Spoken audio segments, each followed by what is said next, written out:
Keep the Sabbath. Exodus 28. Remember the Sabbath day by keeping it holy. Sa sobrang daming ginagawa sa araw-araw trabaho, school, errands, ministry, minsan nakakalimutan na nating magpahinga. Pero sa Exodus 28, malinaw ang utos ng Diyos. Remember the Sabbath day by keeping it holy. Ang Sabbath ay hindi lang simpleng day off. Ito ay araw ng pahinga na may layunin para ituon muli ang puso at isipan sa Diyos.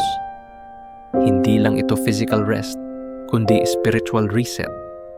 Kapag binibigyan natin ng oras ang Diyos sa gitna ng abala nating buhay, pinapakita natin na Siya ang priority natin, hindi ang trabaho, hindi ang schedule, kundi Siya. Hindi ito tungkol sa legalism o pagsunod sa rules.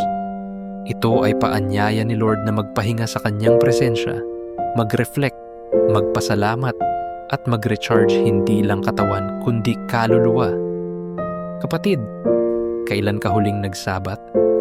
Hindi lang yung natulog buong araw, kundi talagang binigyan ng oras si Lord. Baka kaya ka pagod, hindi lang dahil sa trabaho, kundi dahil kulang ang pahinga kasama Siya.